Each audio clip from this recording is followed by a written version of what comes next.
Now, is this console going to cause me to sell my entire collection? Why don't I use emulators? It's the top freaking question that's in all of my comments. Why'd this loser spend so much money on this guy? Doesn't he know about emulators? Emulators. Why is he playing this? Does this guy ever use emulators? About emulators? Emulators. Do you really think I don't know about emulators? I've been using emulators since the late 90s. I have an arcade cabinet right over there running MAME, has an emulator in it. I have even used emulators to film reviews for this very channel. I know all about emulators, but I still don't really use them. Why? Well, because I don't really need to. I already have all the flipping games, I have all the hardware, I have old CRT TVs. I also like just going out and finding the games. I like hunting with my friends and looking at my friends' collections. It's a big community thing that I enjoy. I also just get really paralyzed when using an emulator by the sheer number of games. It's hard to open up your list of ROMs and seeing like every game ever made for the system, and then you just don't know what to play. So you end up playing one game for just a few minutes, and then you jump to the next game, and then you jump to the next game, then you jump to the next game, and you never finish anything, you just dabble.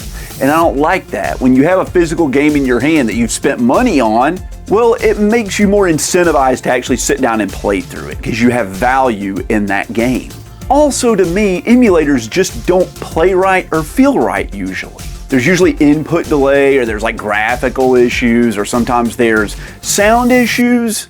And I know you're gonna say, you can tweak all that crap and make it work really well. You can make it actually play better than the original hardware. I know you can flip and do that. I don't want to tinker around or mess with it. I don't have the time. I have so little time to get gaming in. I don't want to spend my time troubleshooting a freaking emulator. It's just like you can soup up your Honda Civic, and if you spend 10,000 hours working on it, you can get it to perform like a Ferrari. I know you can do that. I don't want to do that, man. But the main reason I like using original hardware is what I like to call grandma's spaghetti. Just bear with me for a moment, if you will. Imagine your grandmother made the best spaghetti in the whole world. It's the best spaghetti you've ever had, the best spaghetti you could ever imagine. And every Sunday, you go to grandma's house and you eat that spaghetti. But sadly, one day, grandma passes away. No more spaghetti. Then you hear about this chef in your town. And guess what? He knows grandma's recipe. That chef is so good, he can make your grandmother's spaghetti exactly the same way she did. Same ingredients, same taste, everything. It's indistinguishable. Now you honestly tell me, would you rather eat at that chef's restaurant, or would you rather sit down at grandma's table and eat the plate of spaghetti? Be honest with yourself. I can guarantee about 90% of you would rather sit down at grandma's table and eat that spaghetti. Even though the spaghetti tastes exactly the same, and it's no different, there's something about the fact that grandma made it, and it's on grandma's plates, and you're sitting in grandma's chair at grandma's house, that makes it a little special. Same reason I like playing these old games on a CRT TV, on the original hardware with the original controller in my hand. There's just a little something to it. Now, that little something costs thousands and thousands and thousands of dollars. Is it worth it? Probably not. But I've already gone down this rabbit hole. It's already here. I've already spent the money. And I was totally fine with all of that until the other day when I had to stream Ghouls and Ghosts. We had to dig the freaking console out of the cabinet. Grab the freaking Genesis. There it is. We had to dig through the closet to find all the hookups. Oh, we gotta dig the freaking cables out of here. They're in here somewhere. Where are they? Oh my god, they're all the way at the bottom. Ugh. Alright, got the cables. Look at that freaking... Look at that. Just for one console. We had to hook it up to an upscaler so it could output an HDMI and I could run it out to my video capture card. I mean, look at all this freaking crap. Look at this. Got the Sega CD, the Genesis 32X, the game, the controller. There's all these freaking... I mean, look at this. Look at this crap. Oh, it took forever. Every week, you have to set up some crap like this. Every week. It took me an hour to get it all set up. And after all that, it looked like absolute garbage. It looks terrible. Just look at it. This is the footage. This is what it actually looks like. Now on my CRT, it looked fantastic. It looked beautiful. It looked like it was supposed to. But what everybody else saw on the stream and what I saw on my capture card looked like absolute garbage. And I don't know why. I tried to troubleshoot it for like 30 minutes and couldn't get it any better. Why does everything look purple and green? Why is it so washed out? Why are the colors off? I don't freaking know. No one cared that I beat freaking Ghouls and Ghosts both times through on a live stream. One of the hardest games ever. I beat it on my first freaking try. But all anybody could talk about was how it looked so bad. That ruins the experience. I'd never had that issue before. The games always looked great because I was the one looking at them on the original hardware. There's no way I can let you out there see what the original hardware looks like. Now I know I can get special cables and I can mod all my consoles. I can have them output in HDMI and all kinds of stuff, but I don't want to freaking do that. I don't want to tinker with stuff. I don't want to do it. So what did I do? I made an Instagram post complaining like a little baby about how bad it looked. And I asked if anybody out there had any solutions. And several of you guys mentioned this. This is the Marsiupial FPGA Multisystem. Now this is not one of those cheap emulator systems you get off AliExpress or Amazon. This is a boutique, custom, basically hand-assembled FPGA system. And that stands for a Field Programmable Gate Array. What that means is that it has a chip in it that basically becomes the circuit board of the old console. It emulates the capacitors and the traces and the resistors and all that stuff. It becomes whatever console you're telling it to become, rather than being a software that's designed to just run ROMs, like a normal emulator console. FPGA is supposed to be a lot better. There are companies out there like Analog that are making FPGA consoles, and they're basically indistinguishable from the real thing, even better in a lot of ways. Now, they did send this to me for review, but my opinions are my own. And I'm not going to sugarcoat anything. I'm not going to glaze over any issues I had. I don't want to like this system, but I want to try it out. It claims to do things that I didn't know any console could ever do. So let's put this thing through its paces. Let's dive into it, find out if it's any good. So let me just show you what you get with the system. The Marsiupial Mr. FPGA Multisystem. They are limited. I've got number 26 out of 110, but I believe this is the console itself. This looks nice. It is 3D printed, but it's a thick, high quality 3D print, and the texture on the top helps disguise that it's 3D printed. This is an SD card reader. I've heard some people complain that they didn't like how this sticks out, but it gives you good access to being able to access your SD card. We've got Ethernet, couple of USB ports. This is VGA out. You can use a VGA converter to convert to component if you want to use component cables. This is a 3.5 millimeter stereo jack. So you would combine that with your VGA to get your component out. That's optical audio out there. There's your HDMI out and then your power supply. And let's see how the buttons feel. The buttons feel good. And then up here's the big surprise. That's your SCART out right there. Under here, we have a plethora of cables. It looks like we got a HDMI out as well as a power out. Here we have a big fat freaking SCART cable. This must be the power supply. And I don't know what this little, there's a USB. Here's your external power supply. So this does use an external power supply, which makes sense. So this is a touch screen keyboard. You often need to type things in when you're using a emulator or an FPGA or whatever you're doing, and this has wireless installed on it, so you don't have to whip out a keyboard to just type in a few lines of command. Pretty amazing. A freaking Retro Fighters Defender, dude. This is a really good and, I mean, well-known PlayStation alternative controller. And here it is. I mean, I know people that use these with wireless receivers for their retro consoles. And in case you just want to use it on your PlayStation 1 or whatever, it does come with the wireless receiver. This console has a Tapto system in it. If you don't know what that is, the Tapto system is where you can load ROMs or files or actions on this FPGA using near field communication cards, so NFC cards. And this comes with some programs and games preloaded. Astabros, which I have bought on the freaking Evercade. You just tap this directly to your system and it just boots up. Demons of Astaborg, same thing, touch it to your system, it boots up the game. Cyberforce, Dottie Flowers, and this is a 240p test suite for testing out your resolution and things like that. Very cool, and it's amazing these come printed like this. All right, well there's what you get. That's a whole bunch, that's everything you need. I mean, I don't know what else you would need to just plug this in and play. It's just plug in and play, man. That's a lot of stuff you get in the box, but let's talk about its performance and what it does. Now, FPGA doesn't use emulators, it uses cores. Remember how I said it becomes the system? Well, that's what a core is. You tell it to become a Nintendo or a Sega Genesis or an Atari or a freaking Sega Saturn, and it reconfigures itself to do exactly that. Now, all of these cores are open source. They're being developed by an active community and they're being updated all the time. A lot of the older ones like the NES and the Super Nintendo and the Sega Genesis and the Atari, that kind of stuff, it's cracked. The cores are basically perfect. But some of the newer cores, they're still in active development. They're not completely licked yet.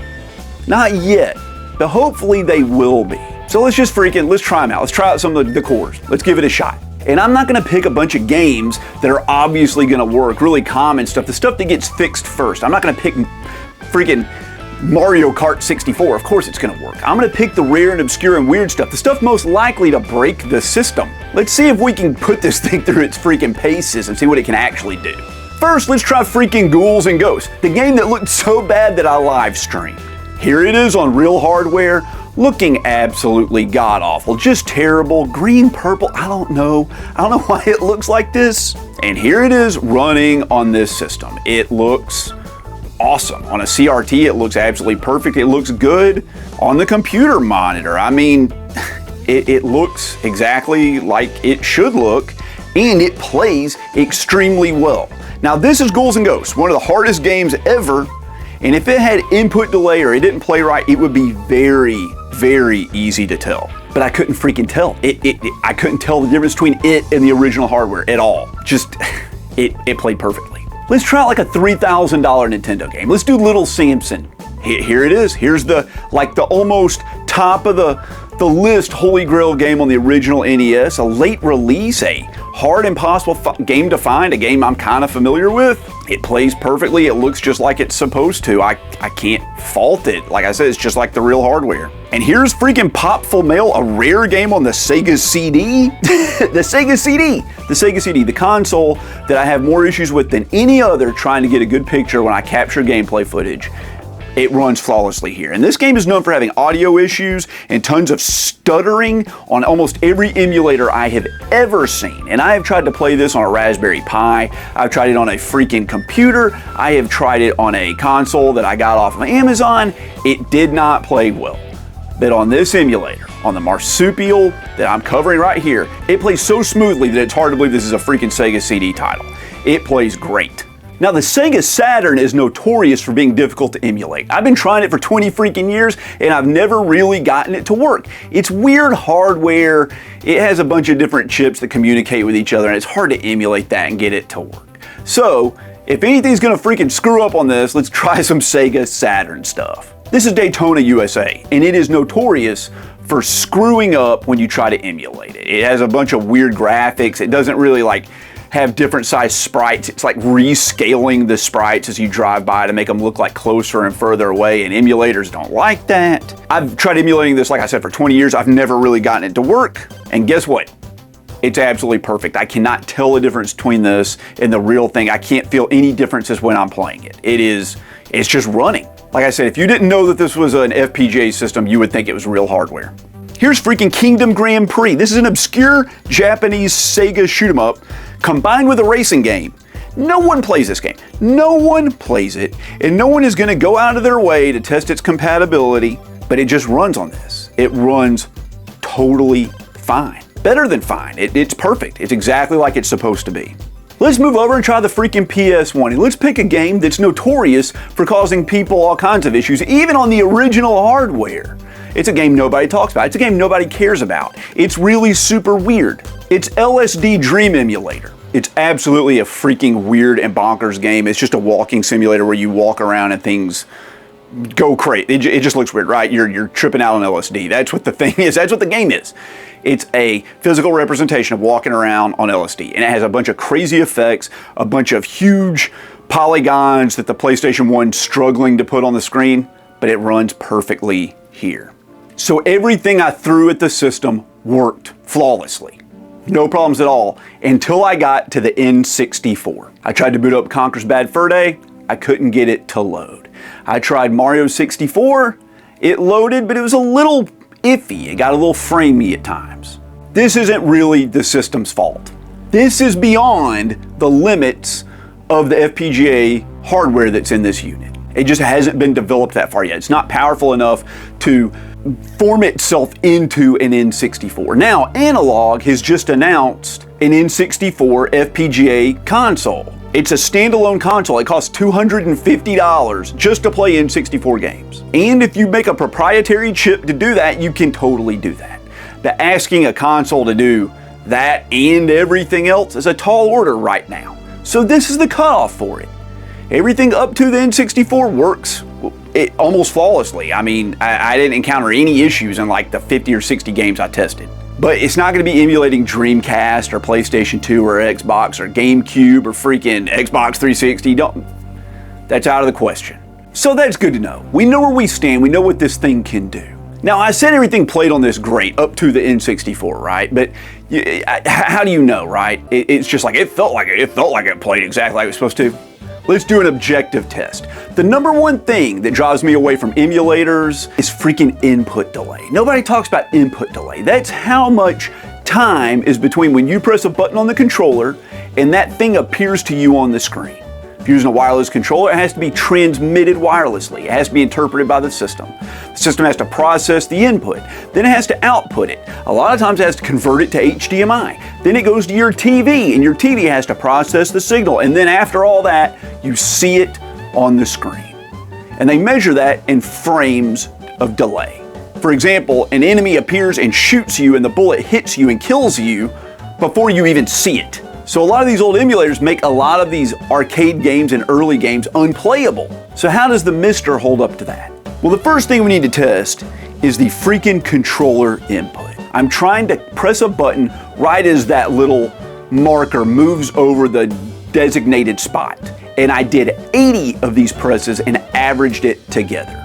And I got an average of 33.2 milliseconds off. Now, if you're running at 60 frames a second, which is what this is and what most computer monitors are, a 33.2 delay means you're off by 2 frames. Was that human error? Was I just slow? Some of these presses were early, right? Was I anticipating it? Was I guessing? I don't know. Let's check it with a wireless controller. The wireless controller that's included in the bundle you get. It works the same way. I'm still just trying to click the button when the little indicator's over the marker. I did 80 presses and I averaged it together. And I got an average this time of 18.3 milliseconds. Slightly over 1 frame. So what can we glean from this? Is it that the wireless controller is actually faster than the plugged in one? I don't think so.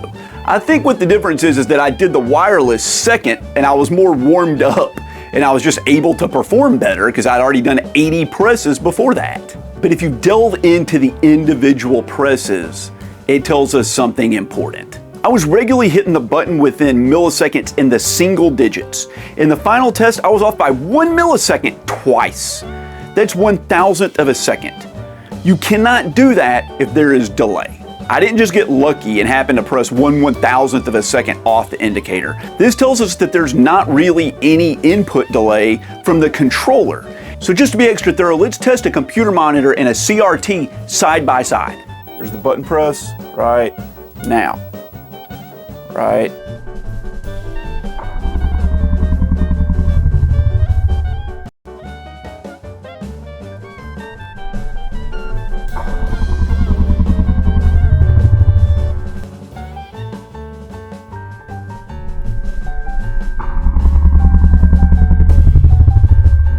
So you can see with the button press that the CRT is basically instantaneous.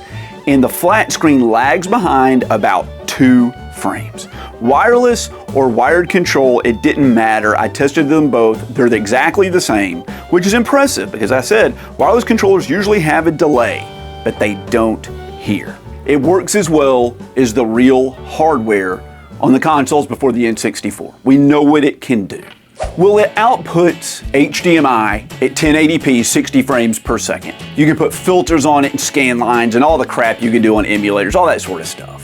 It works great if you want to hook it up to a modern TV or a modern computer monitor or run it into your capture card. There you go, that's what it is. Now, the analog branded FPGA systems, they only output HDMI. And that's cool, that's made for a modern consumer.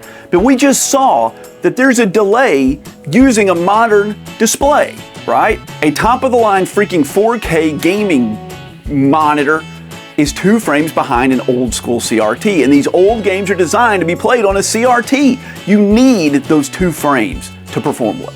And that's where this console in particular won me over. Not only does it output HDMI, it also outputs analog. You have SCART for all you folks in Europe, but it also has a VGA out port on it. Now, this isn't a traditional VGA port that just outputs an old computer monitor.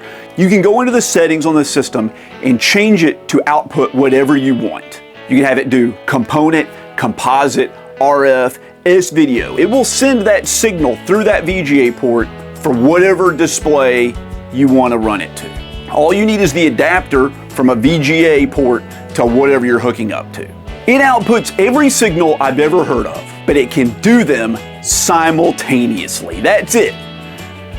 You can send out a signal HDMI to your capture card and stream it out to the whole world in beautiful 1080p, 60 frames a second. And you can simultaneously run out to your CRT TV sitting on your desk so you can play with no input delay at the same time. Fantastic idea. Such a great idea. That's what sold me on this over modding all my systems or buying the analog systems. The analog systems only put out HDMI. If I mod my Nintendo to output HDMI, it'll only output HDMI. I can't have it output HDMI and analog at the same time. That's not gonna work, but it works on this. But this system, despite all its awesomeness, has something in it that absolutely sold me 100%, and it's the Tapto system. Obviously, I'm a huge collector. Obviously, I love physical media, and obviously, I love putting things on the shelf to look at, to remind me of the games I've played and the games I need to play. Just having a list of ROMs and like a file directory that doesn't do anything for me. I want to see it on the shelf. I want to be surrounded by it. And the Tapto system built into this bridges the gap between emulation or FPGA and being a collector. So what does that mean? Well, in the Tapto system, any ROM, any script, any action you can perform on this system can be tied to an NFC tag. It's the same technology that's in like anti-theft things in a store or in the little tags you put on your keys that can track them. And you can buy NFC cards and NFC tags for like 25 cents a piece. And they come in these like bandoliers. And basically what you do is you select the ROM you want to play, run a script on the system, touch one of these little tags to it, and it writes that action to one of these cards. So you basically have your ROMs on the system, or the script to like put in a coin for an arcade machine, or a script to update all the cores on the system. Whatever you want it to do, you can put on one of these little cards. And when you touch the tag, the game boots up right away. It's instantaneous. You can even touch a tag from a different game while you're playing another game. So if you're playing Wacky Races on the NES and you touch a Sega Saturn card to the Tapto reader, it'll kick you right out of the NES game and right into the Sega Saturn game. So be careful if you have a bunch of extra cards laying around that you don't accidentally let them get too close to the reader while you're playing a game, because you don't want to lose the progress you've made playing the game. Or you can get NFC stickers off Amazon. These things are like 15 cents a piece. You put the little stickers inside your game cases or inside your NES carts, And make sure the sticker's been preloaded and written with what you want it to do, of course. And then you just touch your cart to the system and it'll boot up. Decorate them however you want. I had somebody on the Tapto Discord design me like 80 hollow foil labels to put on my Tapto cards. They look like this. They're holographic, they're shiny, they're embossed, there's texture to them. They look amazing. The system comes with 5 of them. But the same guy that printed these, he's printing me 80 more. The point is you have a way to represent your games that are on the Marsiupial system and put these on the shelf. I can't wait to display these. The Tapto community even has a website where you just select the game you want, and there are like a bunch of users that have made custom art for it, and it just puts it on a sheet and you just print it out. But that resource is already there. You don't even have to like dive into Photoshop and screw around with it. It's already done. Now, before you ask, outside of the 5 Tapto cards included in it, this system doesn't have any ROMs installed on it, okay? The law states that you're only allowed to use ROMs as backups for games you actually already own. And I'm not gonna tell you where to find ROMs out there. You'll have to use your best judgment on that. And you might have to do a little research to figure out what ROM file extensions work with the different kinds of cores. Some things like the Neo Geo, they have different sort of ROM formats. So you'll need to find the ones that work with the specific core you're trying to use. But there's tons of documentation online about it, and it never took me more than just a couple of minutes to figure out how to do it. No issues at all. Now included is a 125 gigabyte micro SD card. It's Samsung brand, man. They didn't cheap out on it. They included a top of the line one. Thank you for doing that and not cheaping out on the SD card. It should give you plenty of space to install any and every ROM for every game you own to put on this thing. So that shouldn't be a concern. So I'm sold. I'm sold on the system. But we need to talk about the price. Your question is, how much does all this cost? Well, the answer is it's $650. This is a boutique custom item. It's not made for people trying to get into FPGA on the cheap. It's made for people that want like a top of the line premium console with all the freaking features already set up, plug and play, ready to go.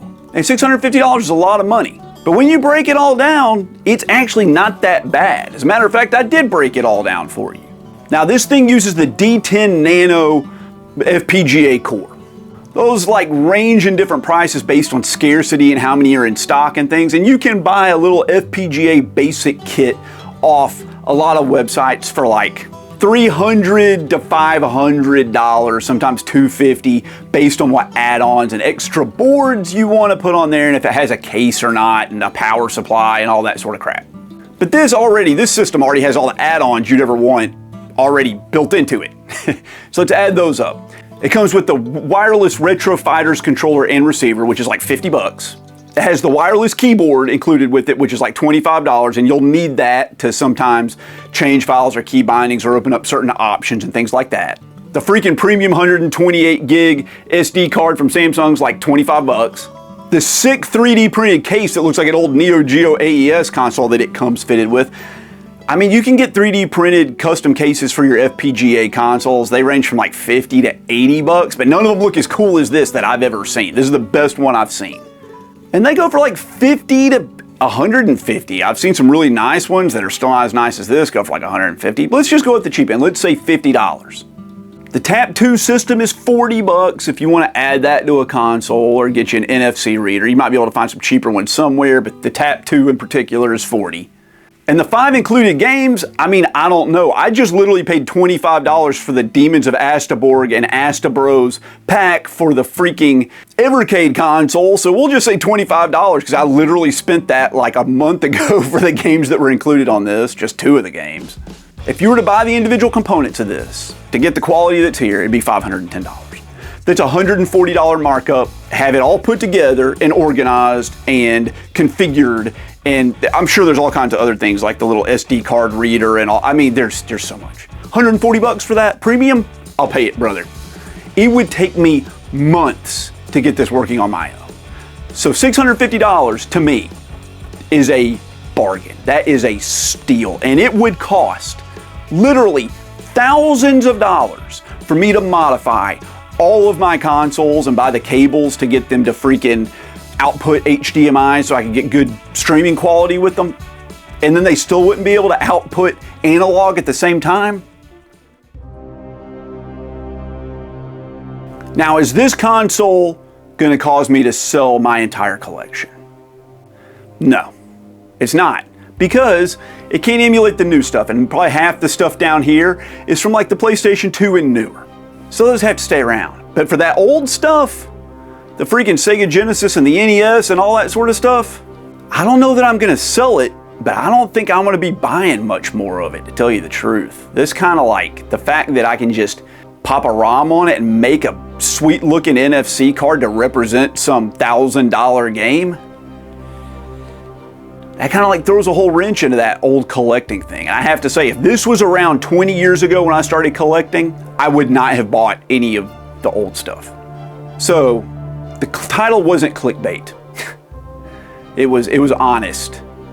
I think this thing can hold up against a huge, massive collection. It can even replace it. So if you're looking to get into FPGA and you just are overwhelmed by everything that's going on that you see online, you should just buy one of these. It's $650, well spent. I'm thrilled with it. Thank you so much for sending it to me. If you want to get one of these, they're in limited supply. There are only 100 and something of them ever made, and I don't know how many of them are still in existence. But if you want to buy one, the Marsiupial Mr. FPGA Multisystem, just like I've got. They also have it in like a PS1 shell and a couple of other options. The link to that is in the description down below. Go show this gentleman some love. He assembles these by hand himself. I'm not getting a kickback on any of this. He did send this to me for review, like I said. My opinion was honest, but this is the way to go. If you stuck around this long, I really appreciate it. Thank you so much. If you haven't already, do that for me. Subscribe to the channel, give me a like, give me a comment. I answer every one of them. The names you see on the screen, well, those are my channel members, my Patreon supporters. For as little as 99 cents a month, you get access to my Discord, so you can talk to me directly. You get access to the videos early. You get member exclusive videos. There's a whole bunch of things you can do in the different tiers. Every dollar goes right back into this channel. I really appreciate you guys. I couldn't do it without you. And I'll catch you guys next week.